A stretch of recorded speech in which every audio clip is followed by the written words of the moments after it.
कथा स्टार्ट करनी है।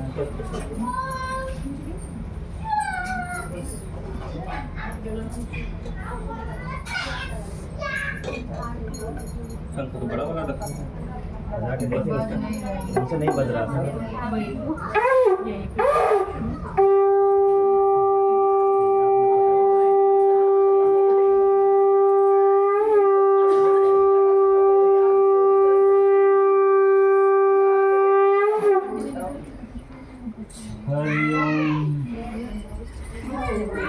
लक्ष्मी नारायण नारायण नारायण पद्मन लक्ष्मी नारायण नारायण पद्मन नारायण नारायण नारायण लक्ष्मी नारायण नारायण नारायण नारायण नारायण पद्मन नारायण नारायण नारायण गुरुवृंदावन बिहारी लाल की जय। हरे ओम।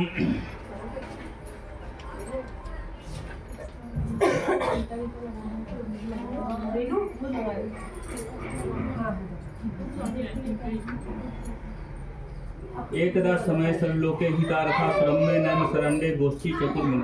एक समय की बात है, बहुत पुराने समय की बात है कि नैमी सारण्य क्षेत्र में एक पर्व के अवसर पर बहुत सारे ऋषि मुनि महात्मा जो इकट्ठा होते हैं। उसमें सूत जी भी रहते हैं। सूत जी जो है हमारे बहुत सारे जो है उन्होंने पुराणों को लिखा है, वेदों को लिखा है, कथा सागरों को लिखा है। सूत जी व्यास जी के बाद हमारे पास जो है सूत जी जो है कथा में बहुत ही जो है वो थे। तो उसी में जो है जो महान से जो वहाँ पे ऋषि मुनि थे, सनकादिक आदि ऋषि थे, सब बैठ गए सूत जी के पास। और जो स्नान ध्यान से पूजा पाठ होने के बाद बैठ करके उनसे कहा कि हे ऋषिवर, हे मुनिवर, हम आपके लिए बहुत आभारी हैं कि आपका पदार्पण यहाँ पे हुआ है। आप कृपा करके हमको जो है कोई ऐसी कथा सुनाइए जिससे जो है लोक कल्याण हो और लोगों का कल्याण हो। सूत जी बोलते हैं बहुत समय की बात है, एक कलयुग के समय में, कलयुग मनवांतर है, कलयुग हर समय 4 युगों के बाद कलयुग आता है। 4 युगों की चौकी जब होती है तब एक जो है युग अंतर होता है, कल्प होता है, इसी तरह होता है। तो हर कलयुग की बात है कि एक समय नारद जी, एक कलयुग के समय में नारद जी जो घूमते घूमते मृत्यु लोक में आते हैं और क्या देखते हैं कि मृत्यु लोक में चारों तरफ हाहाकार मचा हुआ है। माने मात पिता नहीं देवा, साधु शंकर माने सेवा। मतलब एक राक्षसी आचरण, जो वेद का धर्म का जो रास्ता है उसको छोड़ करके अन्य अन्य बहुत सारे रास्तों से चलते हैं। कोई किसी का मान सम्मान नहीं करता, सब कुछ नहीं करता है। उसको देख करके बहुत दुखी होते हैं और बहुत होते हैं कि देखो सतयुग में किस प्रकार से मनुष्य रहा करते थे, त्रेता में किस प्रकार से मनुष्य रहा करते थे, द्वापर में किस प्रकार से मनुष्य रहते थे। आज ये कलयुग में इस प्रकार मनुष्य रह करके तो न उसको तो सुख है, न धन है, न वैभव है, न शांति है, कोई चीज नहीं है। तो भगवान जो है देवर्षि नारद बहुत दुखी होते हैं और दुख हो करके जो है वो घूमते घूमते विष्णु लोक में पहुंच जाते हैं। वहां जाते हैं तो श्री हरिनारायण जो है माँ लक्ष्मी के साथ शेषनाग पर विराजमान रहते हैं। नारद जी को आते देख करके उठते हैं और उठ करके जो है भगवान देवर्षि नारद जी का सम्मान करते हैं, उनको आसन देते हैं, बिठाते हैं और बिठा करके उनसे बात करने लगते हैं कि हे देवर्षि नारद, आपका यहाँ पे आना किस कारण हुआ है।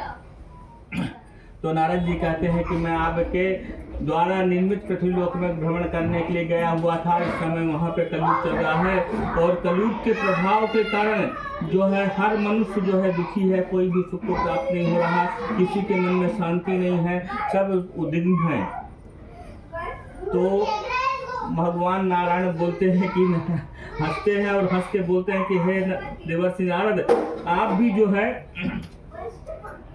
कलयुग की बात कर रहे हैं।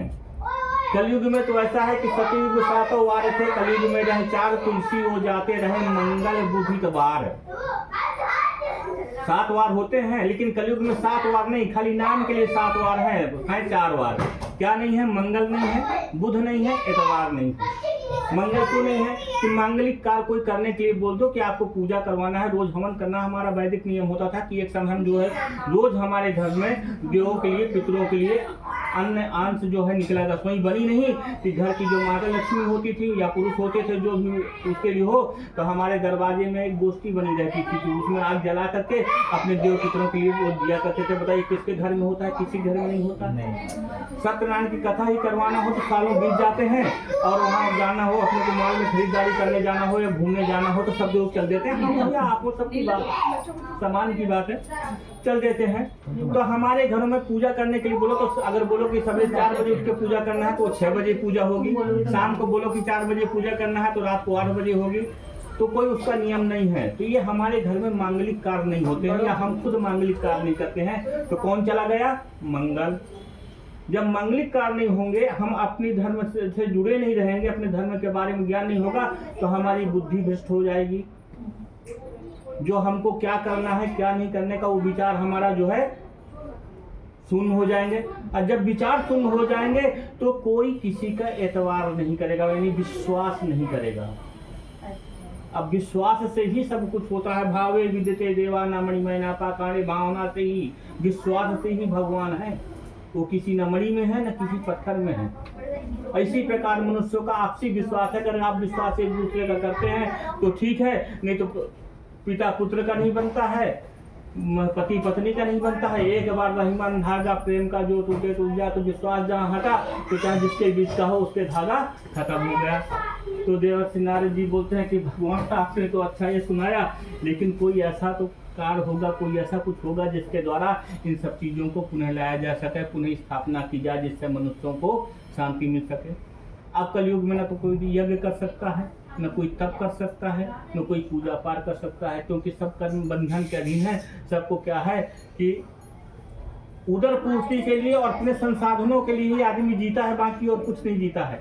बहुत कम लोग ऐसे होते हैं जिसके ऊपर भगवान की कृपा होती है, तो वो 2-4 मिनट संधि में पहुंच गया, 2-4 मिनट समय दे दिया, नहीं बाकी उदर पूर्ति के सिवा कुछ नहीं। मैं और मेरा लल्लू, मतलब मैं और मेरा पुत्र, मैं पुत्र के लिए कितना रख दूं ये नहीं जानते हैं कि पुत्र को 3 धन संचय, पुत्र सपूत तो 3 धन संचय। अगर पुत्र कपूत होते तो जितना भी धन संचय करके आप रख जाओ, उसके किस्मत में अगर लिखा हुआ तो ये सब जहाँ आप गए नहीं तो वो फिल कर दिया। अगर पुत्र सपूत है तो आपके पास कुछ भी ना हो, वो अपना कमाएगा, अपने उसका भाग भी तो लेकर के आया है, वो भी कमाएगा। क्योंकि इसको ना सोच करके आदमी जो है धनार्जन में ही लगा रहता है। तो नारद जी बोलते हैं कि भगवान को ऐसी बता। बोले हाँ ऐसी कथा है कि कलयुग में भाई पहले तो तपस्या करने जाते थे लोग बाग, तो 10,000 5,000 साल बैठे तपस्या करते रहते थे भगवान की तपस्या। अब उससे तो आदमी की आयु ही नहीं है, 100 वर्ष तो नहीं जी पाता है, तो तपस्या कितनी तपस्या करेगा। तो बोले ऐसा है, एक छोटा सा विधान है, बहुत छोटा सा विधान है। मेरे स्वरूप में सत्यनारायण भगवान के नाम से जो पूजन अर्चन कथा करेगा वो जो है सुख शांति को पाएगा। देखिए कथा का एक विस्तार है। हमारे जो सत्यनारायण कथा में 5 अध्याय है, 5 अध्याय में जो है कथा के प्रकार बताए गए। तो ये कथा का महात्मा है कि इसको पाने से ये किस प्रकार इस कथा की शुरुआत होती है, ये कहाँ से किसने कहा, किसके द्वारा संसार में आई। तो भगवान नारद जी बोलते हैं कि आप तो बोल दिए कि ये व्रत है, लेकिन इसके पहले भी कई कल्प बीते हैं, कई युग हुए हैं, तो इसके पहले भी इस कथा का कहीं प्रादुर्भाव हुआ है, कभी किसी ने किया है।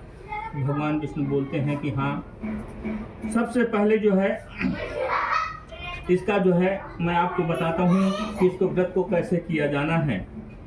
इसके करने से दुख शोक आदि का नाश होता है, धन धान की वृद्धि होती है, संतान की प्राप्ति होती है, सर्वत्र विजय होती है। इस व्रत में मनुष्य किसी भी दिन कोई दिन का बंधन नहीं है।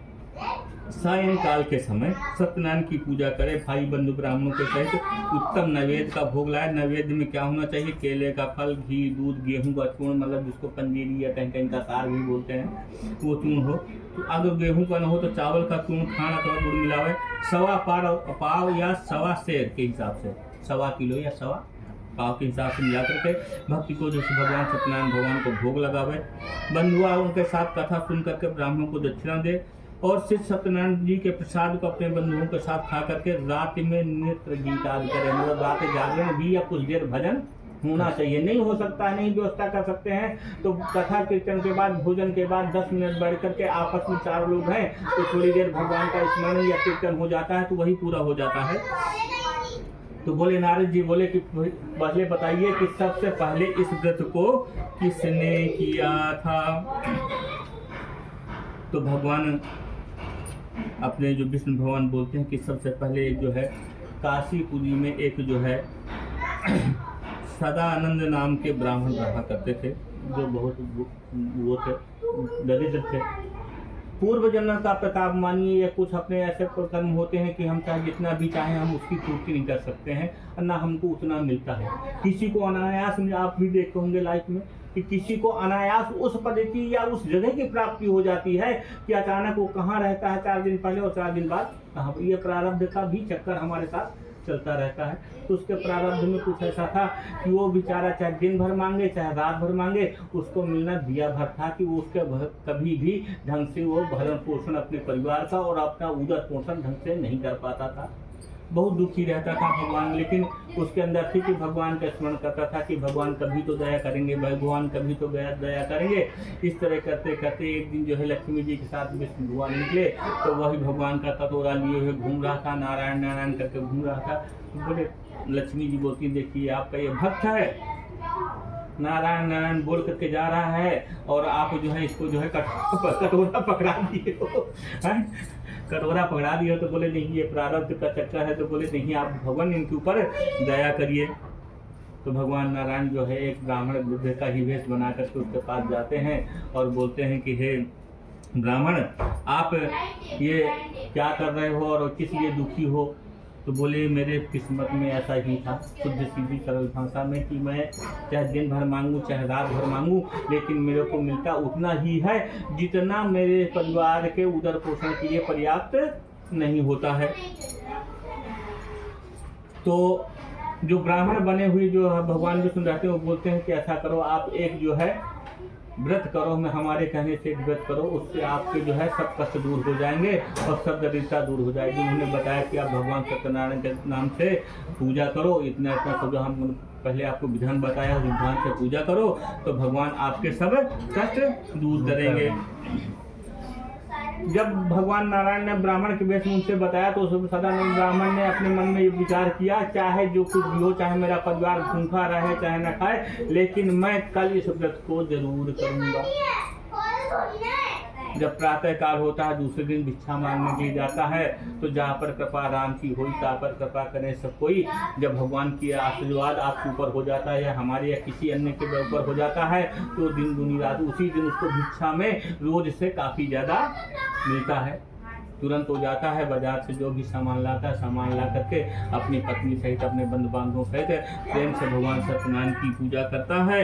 इसी प्रकार जो है सबसे पहले ये सतानंद ब्राह्मण के द्वारा किया हुआ और भगवान श्री मुख से सुनाया हुआ ये जो है पहला पूजन पृथ्वी का पूजन है। जो मनुष्य व्रत को करेगा वो सब पापों को से छूट करके मोक्ष को प्राप्त हो जाएगा। बोल वृंदावन बिहारी लाल की जय।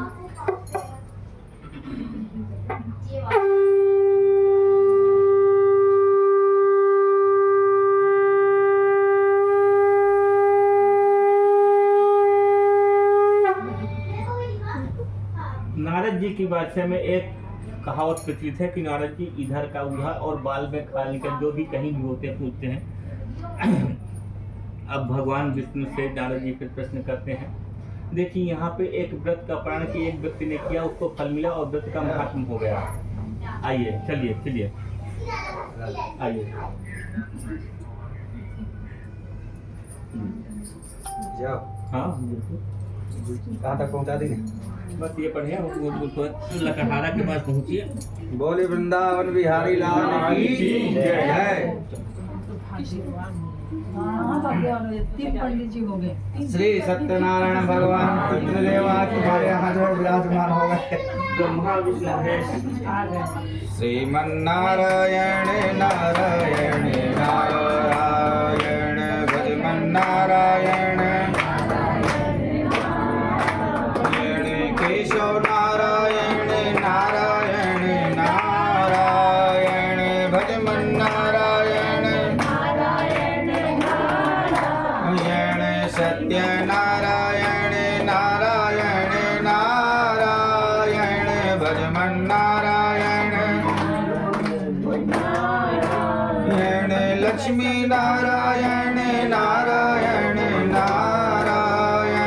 लक्ष्मी नारायण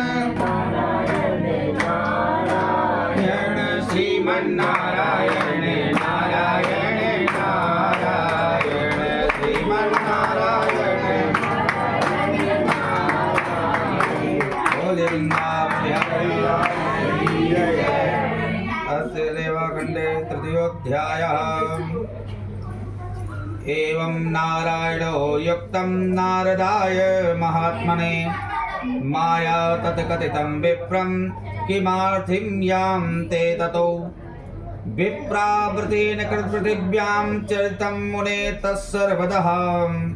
सूत जी बोले, हे शौनक, विष्णु भगवान ने जिस तरह कहा था वह मैंने कहा, और दूसरी बात जो वह पूछो। शौनकाद जी बोले, हे सूत जी, उस ब्राह्मण के इस व्रत को किसने किया, वह सुनने की इच्छा है। सूत जी बोले, हे मुनियों, जिसने व्रत को किया है वह सब सुनिए। एक समय वह दुज निज धर्मानुसार निज बांधों के साथ व्रत करने को उद्यत हुआ। उसी समय एक लकड़हारा वहां आया। भूख प्यास से पीड़ित काष्ठ के भार को बाहर रख करके ब्राह्मण के घर में जाकर के उसने व्रत करते हुए ब्राह्मण को नमस्कार करके बोला, ये क्या कर रहे हैं और इसके करने से क्या फल मिलता है।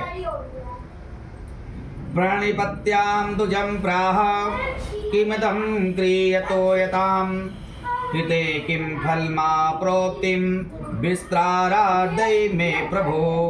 विप्रोवाचः।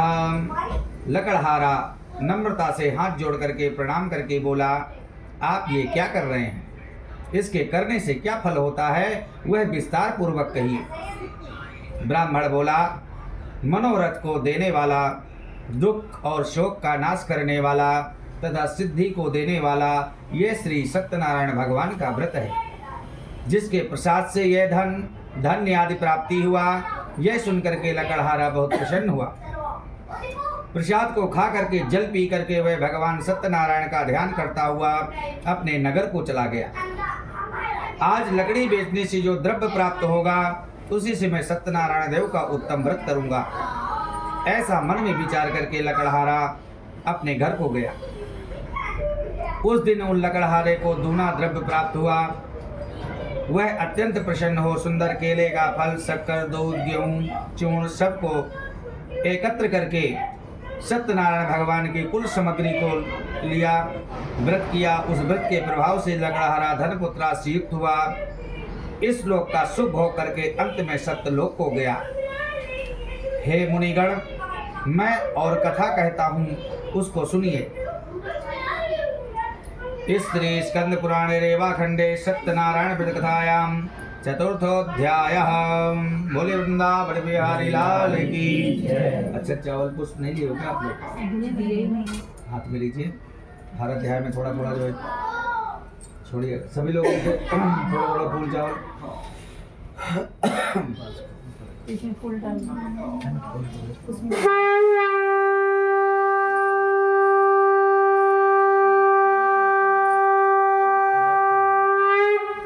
बोलिए वृंदावन बिहारी लाल की जय। आसितुं खुलो नामः मरां जितेन्द्रियं सत्यवादेयो देवालयो प्रतीं दिने दिने धनं दत्त्वा दुजासो यो सुधी भार्यां तस्य प्रमुग्ध्यां च सरोवाद नौसतीं। सूत जी ने कहा, राजाओं में श्रेष्ठ उल्कामुख नामक एक जितेंद्रीय राजा था। वह सदैव देव मंदिर जाया करता था, ब्राह्मणों को नित्य धन देकर के संतुष्ट किया करता था। उसकी कमल के सदृश मुख वाली मुग्धा पत्नी, वह अपनी स्त्री के साथ भद्रशिला नदी के तट पर दोनों सत्यदेव का व्रत करता। उसी समय वहां पर राजा को व्रत करते देख करके नाव को नदी के तीर पर लगा करके आप तट पर उतर गए। वह राजा को व्रत करता हुआ देख नम्रता से पूछने लगा। साधु बोला, हे राजन, आप ये क्या कर रहे हैं, इसके करने से क्या फल मिलता है, कृपा करके हमसे बताएं। तेजस्वी विष्णु भगवान का पूजन है, जो अपने बंधु बांधवों के साथ पुत्रादि की प्राप्ति के लिए इच्छा किया जाता है। तब बनिया नमस्कार करके बोला, हे राजन, इस व्रत को मुझसे कहिए, यह मैं भी करूंगा। कारण मेरे भी कोई संतान नहीं है और इससे निश्चय ही होगी। वह व्रत की विधि जान करके अपने घर में आकर के अपनी स्त्री से संतान प्रद व्रत कहा और वह संकल्प किया कि आज मेरे घर में होगी तब मैं अवश्य सत्यनारायण भगवान का व्रत करूंगा। थोड़े ही समय में उसकी स्त्री लीलावती आनंद चित्त से गर्भवती हो गई। उसने 10वें मास में एक सुंदर कन्या को जन्म दिया। जैसे सूर्य पक्ष का चंद्रमा बढ़ता है उसी प्रकार प्रतिदिन कन्या की वृद्धि को प्राप्त हुई। अपनी स्त्री के साथ साधु बनिया ने कन्या का जात कर्म कर कलावती नाम रखा। एक दिन लीलावती अपने स्वामी से मधुर वचन बोली, पहले का संकल्पित व्रत आप क्यों नहीं करते? साधु बोला, हे प्रिय, इतनी जल्दी क्या है, इसके विवाह पर कर दूंगा। भगवान को भी हम लोग घूसखोर समझ लेते हैं। प्रभु जी पहले एक काम कर दीजिए तब मैं चढ़ावा चढ़ाऊंगा, फिर ये काम कर दीजिए तब चढ़ावा चढ़ाऊंगा। भगवान एक दो बार तो सुन लेते हैं, जब दोबारा चौबारा ऐसा होता तो भगवान मंदिर छोड़ के पहले भाग जाते हैं। दुष्ट ने पिछली बार को तो चढ़ाया नहीं, अगली बार मांगे जा रहा है, मांगे जा रहा है। भगवान को हम क्या चढ़ा सकते हैं? जो संसार को पालने वाला है, संसार को देने वाला, उसको हम क्या दे सकते हैं? लेकिन भावना, निर्मल मन जन सो मोहि पावा, मोहि कपट छल छिद्र न भावा। भगवान को अगर पाना है तो आपको निर्मल बनना पड़ेगा। निर्मलता से परमात्मा को पाया जा सकता है। परमात्मा को ना धन से पाया जा सकता है, ना चढ़ावे से पाया जा सकता है, ना वैभव से पाया जा सकता है। अगर भगवान को पाना है तो आप सरल बनिए, नम्र बनिए, भगवान अपने आप प्राप्त हो जाएंगे। इस प्रकार से उन्होंने कहा, प्रेयस के विवाह के समय व्रत करूंगा, अवश्य करूंगा। इस प्रकार स्त्री को समझा करके वह बाहर चला गया। इधर कलावती पितृगृह के घर नित्य पढ़ने लगी। एक दिन धर्मज्ञ साधु बनिया ने सखियों के साथ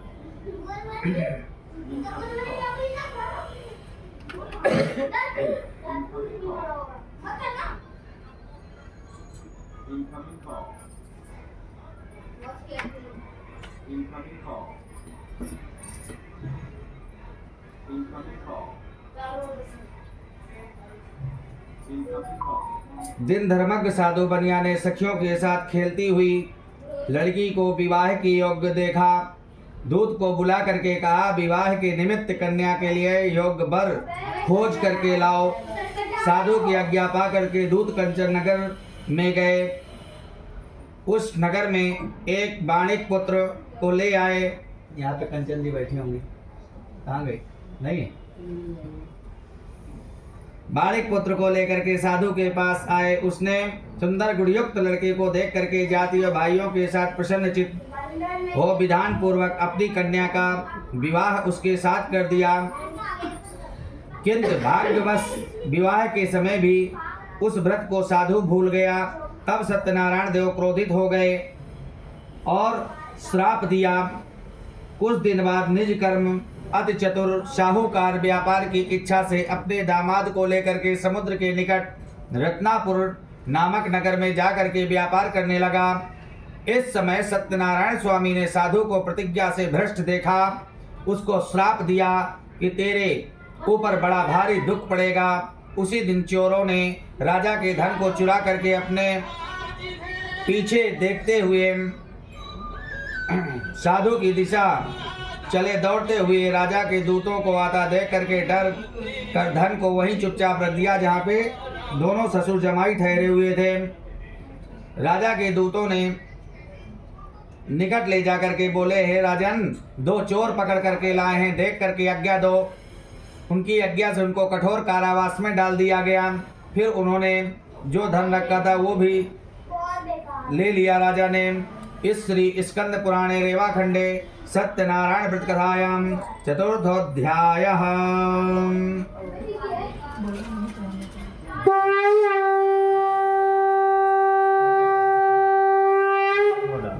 बोले श्री सत्यनारायण भगवान की जय। आपको भोजन वगैरह करवाए? मैं करवा रहा हूँ। थोड़ा ही चढ़ाना है। नहीं थोड़ा थोड़ा ठीक। हर अध्याय में पंचम अध्याय में सूत जी बोले सत्यनारायण जी की माया से चंद्रकेतु राजा ने उन दोनों बनियों के वचन को कुछ भी ना सुना और उनका धन छीन लिया। सत्यनारायण के श्राप से साधु और दामाद के घर पर स्त्रियां भी बड़ी दुखी होती। चोरों ने घर पर जो धन रखा था वो भी चुरा लिए। कई बार हमारे जीवन में ऐसा धन आ जाता है जो हमारा पुण्य कर्म का किया हुआ धन भी उसी के साथ समेट करके चला जाता है। इसलिए जीवन में प्रयास करना चाहिए कि अपने बच्चों को ईमानदारी की कमाई खिलाना चाहिए, इधर उधर की कमाई नहीं खिलाना चाहिए, इधर उधर का धन घर में नहीं लाना चाहिए। इसलिए दशांश हम लोग जो है भगवान को दान पात्र में डालते हैं। हमारे जीवन में 3 ऋण होते हैं, देव ऋण, पितृ ऋण और ऋषि ऋण। तो आप लोग जो दान पात्र में डालते हैं उससे देव प्रसन्न होते हैं। गंगा यमुना सर कहीं जाते हैं आप, वहां पे कुछ दान करते हैं तो उससे जो है पितृगण प्रसन्न होते हैं। और कहीं तीर्थाटन में मंदिर आदि, नदी बावरी, कुआं तालाब आदि बनाते हैं, उससे ऋषिगण प्रसन्न होते हैं। इस प्रकार से धन का चुरा लिया और आदि व्याध से पीड़ित हो भूखी प्यासी लीलावती अन्न की चिंता में घर घर घूमने लगी और कलावती कन्या भी नित्य ही घूमने लगी। एक दिन रात को भूख से दुखी कलावती एक ब्राह्मण के घर पर गई। वहां सत्यनारायण का व्रत होते हुए देखा, कथा को सुन निज मनोरथ को मांगी और प्रसाद को खा करके कुछ रात गए अपने घर आई। तब लीलावती अपनी कन्या को धिक्कारने लगी, हे पुत्री, इतनी रात तक तुम कहाँ रही तथा तेरे मन में क्या चल रहा है? माता से सत्य वचन बोली, दुजालय व्रतम दृष्टम वांछितम सिद्धिदम तच्छ्रुत्वं कन्या वाक्यं व्रतं कुरुतो समुद्रतः शामुद्दां वाणिगर्भायां सत्यनारायणस्य च व्रतं चक्रैषयो शाद्भिः बन्धुभिः स्वजनैः सह। हे माता, मनोरथ को परिपूर्ण करने वाले श्री सत्यनारायण के व्रत को ब्राह्मण के घर में देखी हूँ। लीलावती कन्या कलावती का वचन सुनकर के तुरंत उसको ज्ञात हुआ, शायद हमको इसलिए दारुण दुख प्राप्त हो रहा है क्योंकि मेरे पति ने संकल्प किया था। तुरंत पूजन की तैयारी करने लगी। बांधवों के साथ सत्यनारायण भगवान का व्रत को किया। उसने सत्यदेव से यह दिव्य वर मांगा, हे सत्यदेव, हमारे पति और दामाद जल्दी अपने घर आ जावें। मेरे पति और दामाद के अपराध को आप क्षमा करने योग्य हैं, अतः क्षमा कीजिए।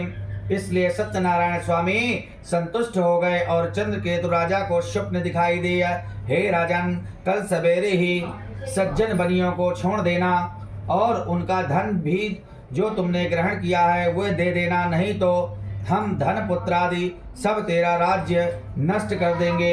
यह बात राजा से कह करके सत्यनारायण प्रभु अंतर्ध्यान हो गए। तब प्रातः काल के समय राजा निज जनों के साथ सभा में उपस्थित मंत्री जनों से कहा, यह अपना स्वप्न सुनाया और कहा, बंधे हुए बनियों को शीघ्र ही छोड़ दो।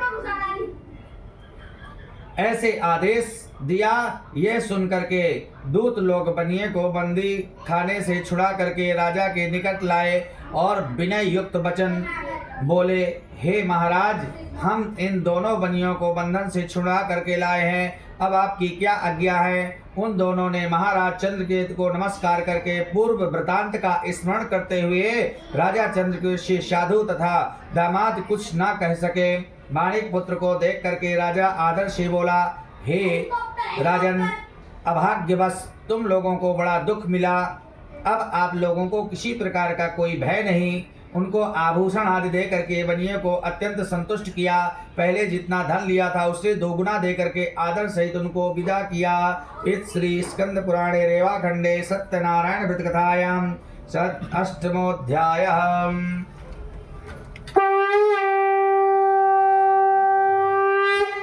बोल श्री सत्यनारायण भगवान की जय।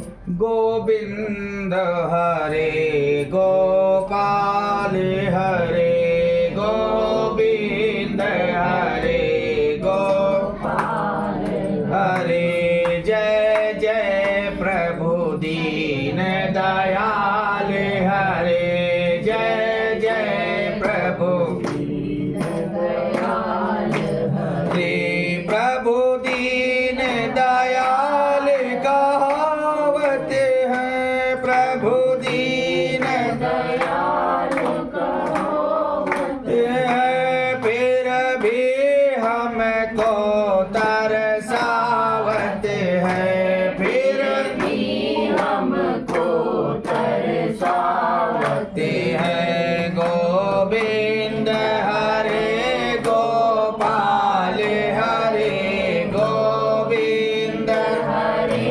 गोपाल हरे जय जय प्रभु दीन दयाल हरे जय जय प्रभु दीन दयाल हरे प्रभु दीन दयाल कहावत है प्रभु दीन दयाल कहावत है फिर भी न दरस दिखलावत है फिर भी न दरस दिखलावत है गोविंद हरे गोपाल हरे गोविंद हरे गोपाल हरे जय जय प्रभु दीन दयाल हरे जय जय प्रभु दीन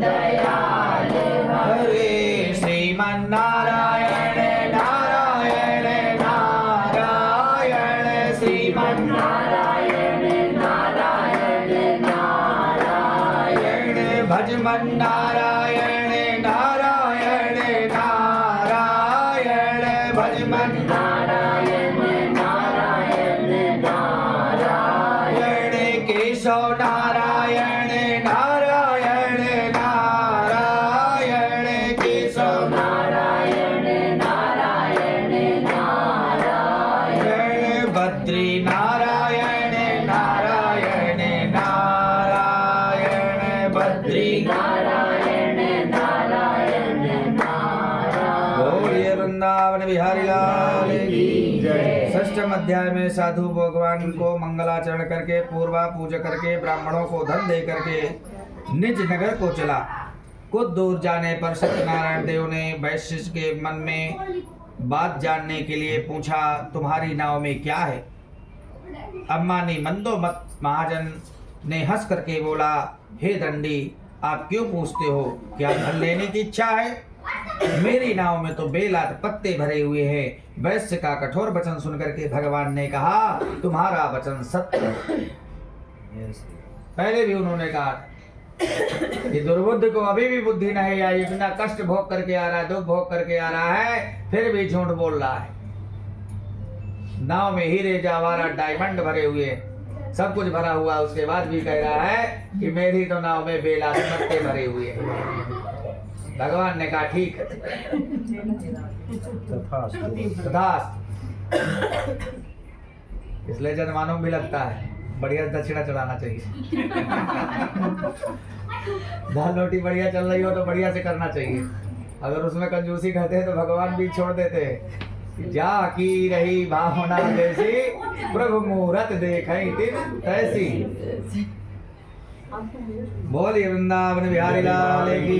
इस प्रकार से क्यों पूछते हो, क्या धन लेने की इच्छा है? मेरी नाव में बेलाट पत्ते भरे हुए हैं। दंडी के ऐसे वचनों को सुन करके बोले, तुम्हारा वचन सत्य हो। ऐसा करके वहां से समुद्र के पास बैठ गए।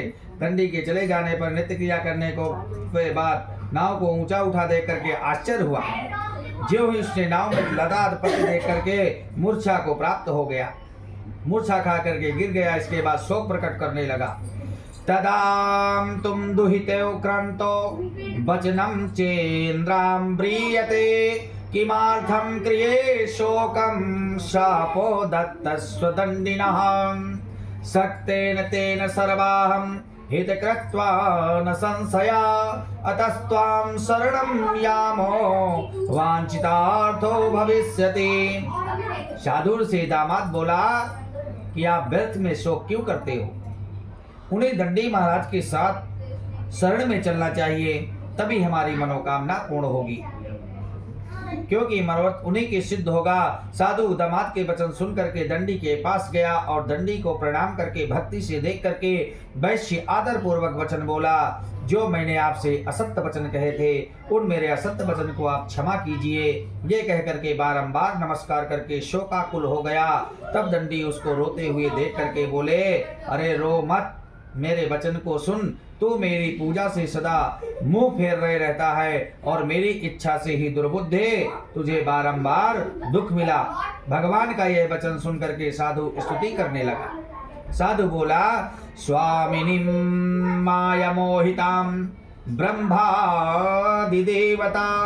मूढ़ोहम त्वं कथा जाने। बोले, जब ब्रह्मादि देवता आपके स्वरूप को नहीं जानते तो मूढ़ोहम त्वं कथा जाने, मुझ जैसे मूर्ख आपको कैसे पहचान सकता है? आप प्रसन्न हो जाइए, मैं अपने सामर्थ्य के अनुसार आपकी पूजा करूंगा, मेरी रक्षा करो और पहले के समान नौका में धन भर दो।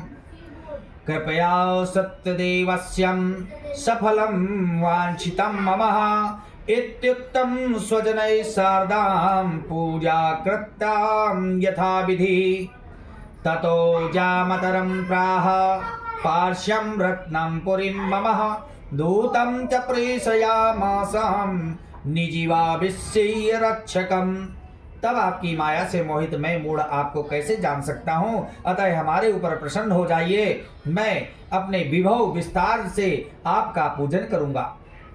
मैं आपके शरणागत हूँ, मुझे पहले वाला सब धन दीजिए। उसके भक्तियुक्त वचन सुन करके भगवान संतुष्ट हो गए और मनवांछित वर दे करके वहां से अंतर्ध्यान हो गए। साधु नाव को धन से परिपूर्ण देख करके उस पर चढ़ गए। सत्यदेव की कृपा से मनोरथ पूर्ण हुआ। वह बात अपने स्वजनों से कहकर यथाविधि पूजन करके सत्यदेव की कृपा से बड़ा हर्षित हुआ। नाव को यत्न से सहेज करके अपने देश को चला। अपने नगर के समीप साधु आकर के दामाद से कहने लगा, मेरी रत्नपुरी को देखो। ऐसा कहकर उसने धन की रक्षा करने वाले दूत को घर भेजा। दूत नगर में जाकर के साधु की धर्मपत्नी को देख करके प्रणाम करके बोला, निकटे नगरश्चैवा जमातां संगीतो बाणिका अगातो बंध्रुवो वैश्यं विस्ते बहुभिर्वतां श्रुत्वां दूतमुखाद्वाक्यं महावर्षत्ते सती सत्यपूजां तथा कृत्वां प्रोचो तनुजापतिः। ग्राम के निकट दामाद सहित साहूकार बहुत से इष्ट मित्र और धन के साथ आ गए हैं। दूत के मुख से ऐसे वचन सुन करके साधु की स्त्री बड़ी हर्षित होकर के सत्यदेव का पूजन करके कन्या से कहने लगी, मैं जाती हूँ, तुम शीघ्र ही व्रत को समाप्त करके के आओ। लड़की इस प्रकार वचन सुन करके जल्दी व्रत समाप्त करके प्रसाद को भूल से ना खा करके अपने पति को देखने चली गई। इससे सत्यदेव ने क्रोधित होकर के उसके पति को नाव सहित पानी में डुबो दिया। पति को ना देख करके बड़े शोक से रोती हुई भूमि पर गिर पड़ी। साधु ने कन्या को अदुखित होकर के देख करके डरे हुए मन से कहा, अरे ये क्या हुआ? नाव चलाने वाले भी चिंता करने लगे। तब लीलावती कन्या को दुखी देख अति विहील हो करके रोने लगी और अपने पति से कहने लगी, इदानीं नयुक्त्यां सार्धा कथ्यं चोभूदलक्षितां न जाने केन देवेनां हेलया चैव तद्गदां।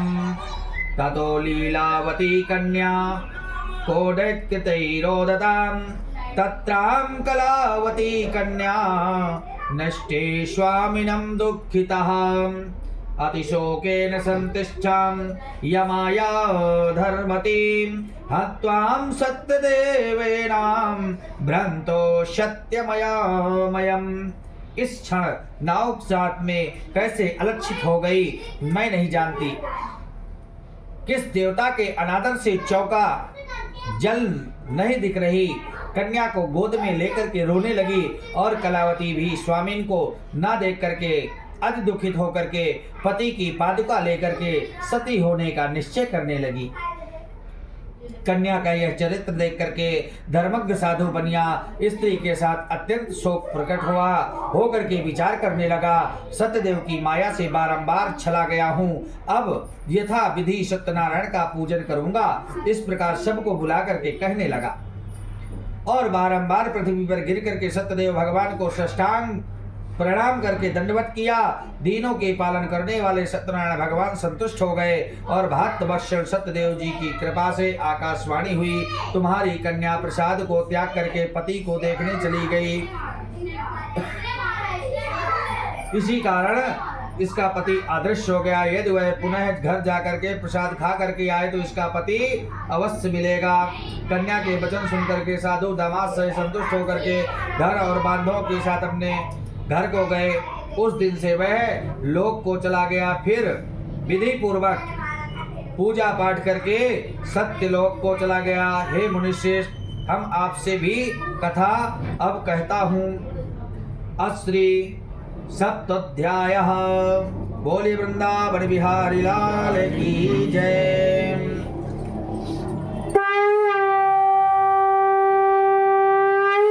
बोले श्री सत्यनारायण भगवान की जय। सप्तम अध्याय में प्रजापालन में तत्पर एक तुंगध्वज नामक राजा था, जिसने सत्यदेव के प्रसाद को त्यागने में अद्दुख पाया। एक दिन उसने वन में जाकर के मृगादि अनेक पशुओं को मार करके पीछे आकर के बड़ वृक्ष के नीचे सत्यदेव का पूजन देखा, जिसको गोप लोग बंधु बांधव संतुष्ट चित्त से करते थे। अहंकार से राजा वहां ना गया और ना सत्यदेव को प्रणाम किया। जब वे गोप राजा को प्रसाद देने लगे तो राजा ने प्रसाद को नहीं लिया। तब वे गोप वहां प्रसाद रख करके चले आए। राजा ने प्रसाद का अनादर किया। इस तरह प्रसाद का अनादर करने से उसने अति दुख पाया। उस राजा के पास 100 पुत्र थे, वे मर गए और धन धान भी नष्ट हो गया। तब राजा ने अपने मन में विचार किया कि सत्यदेव ने ही किया है, धन नष्ट कर दिया, इसलिए मैं वहीं जाऊं जहां सत्यदेव का पूजन होता था। यह विचार वहां जाकर के अहिरों के साथ भक्ति श्रद्धा युक्त होकर के विधि से उसने सत्यदेव का पूजन किया। सत्यदेव के प्रसाद से धन पुत्रास से युक्त हुआ और इस लोक में शुभ आकार के अकंत सत्यलोक को गया। जो प्राणी अति दुर्लभ इस सत्यदेव के व्रत को करता है, भक्ति युक्त होकर के पवित्र फल देने वाली कथा को सुनता है, उसको सत्यदेव के प्रसाद से धन धान्यादि प्राप्त होते हैं। दरिद्र धन पावे, कैदी छूट जावे, भारता भय से छूटे, इसमें कोई संशय नहीं। इस पुनीत व्रत को करने से प्राणी सदा सुख पाकर के अंत में सत्य लोक को जाता है। सूत जी कहते हैं, विप्रो, मैंने सत्यनारायण का व्रत आप लोगों से कहा, अब और आप लोग क्या सुनना चाहते हो? बोलिए वृंदावन बिहारी लाल की। जिसके करने से मनुष्य सब दुखों से छूट जाता है, विशेष करके सत्यदेव की पूजा कलिकाल में फल देने वाली है। उन्हीं को कोई काल कहता है, कोई सत्य कहता है, कोई परमेश्वर कहता है, कोई सत्यनारायण, कोई सत्यदेव कहेंगे। सत्य रूपी विष्णु सनातन कलयुग में अनेक रूप धारण करके सबको वांछित फल देने वाले होंगे। हे मुनि श्रेष्ठ, जो प्राणी इसको पढ़ता है, सुनाता है, उसके संपूर्ण पाप सत्यदेव के प्रसाद से नष्ट हो जाते हैं, इसमें भी कोई संशय नहीं है। इस श्री स्कंद पुराण रेवा खंडे सत्यनारायण व्रत कथायाम संपूर्णायाम बोले श्री सत्यनारायण भगवान की जय। श्री कृष्ण गोविंद हरे मुरारी, हे नाथ नारायण वासुदेवा। श्री कृष्ण गोविंद हरे मुरारी, हे नाथ नारायण वासुदेवा। हे नाथ नारायण वासुदेवा, हे नाथ नारायण वासुदेवा। श्री कृष्ण गोविंद हरे मुरारी, हे नाथ नारायण वासुदेवा। वृंदावन बिहारी लाल की जय। अब आप लोग पीछे हो जाए।